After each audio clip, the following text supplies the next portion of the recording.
From what I have even heard already from our young engineer and the fashion designer, you can already see that indeed they have harnessed this technology to do amazing things. Yeah, in remote areas, I think I'd already mentioned earlier that, you know, with the advent of the phones, the mobile phones which are internet enabled, I think the possibilities are immense. As long as you have been skilled enough digitally, the digital skills that I talked about earlier, to know how to search, to know how to look for the information, I think the technology opens the door for you. So just searching for information using the digital tools that are available to the students, the future is great for them.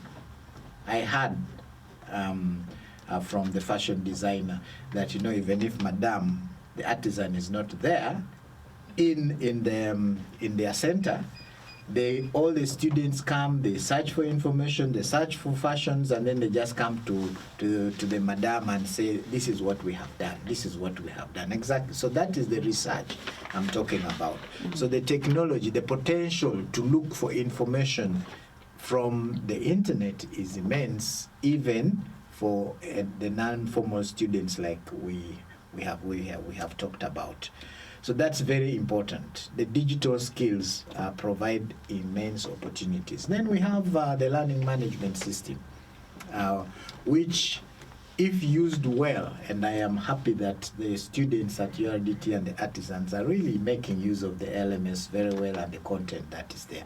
The LMS opens opportunities also for content sharing among the students. They can get access to quality content that is developed to suit their needs, which is put there. I heard the upcoming engineer talking about wiring a house with 5 to 10 bulbs.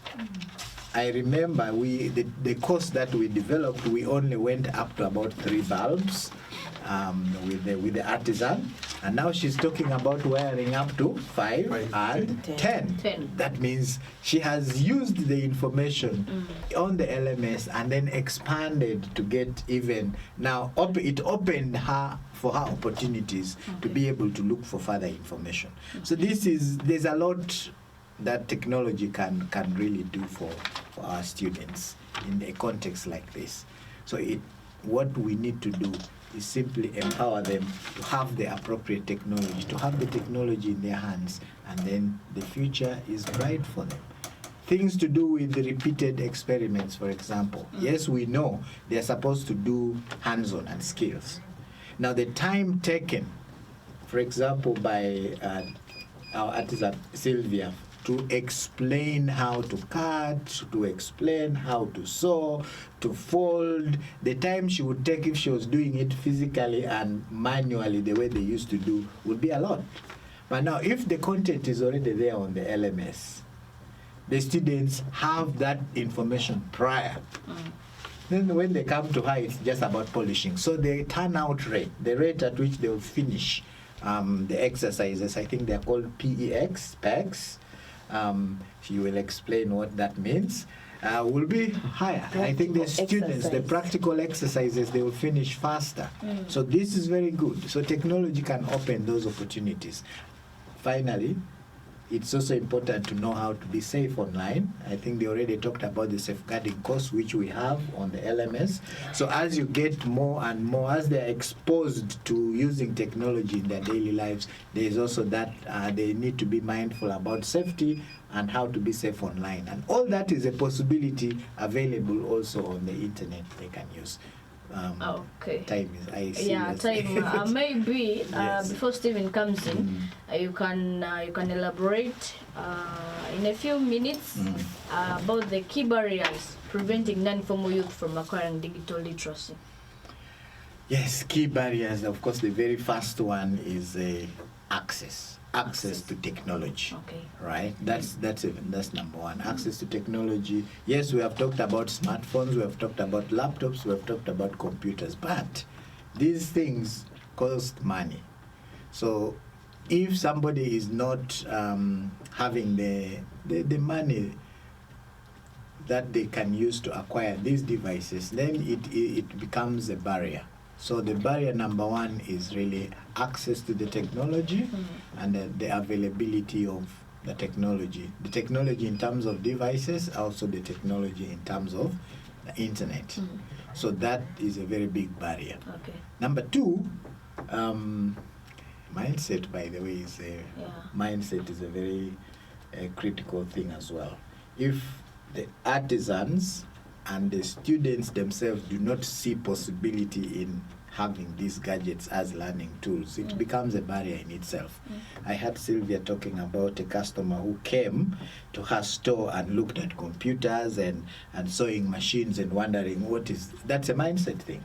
That how do computers and sewing machines work together? And I think the answer she gave was very powerful. So the mindset is something that also we need to work on. Somebody may have money, but may not see the need to use the device as a learning tool to open possibilities, and therefore may not be able to even acquire. So mindset plays a very big role as well. Okay. Yeah.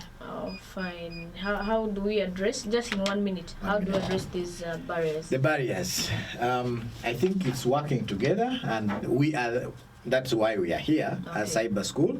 We have tried to address the barrier of access by providing the technology that the students and the learners need.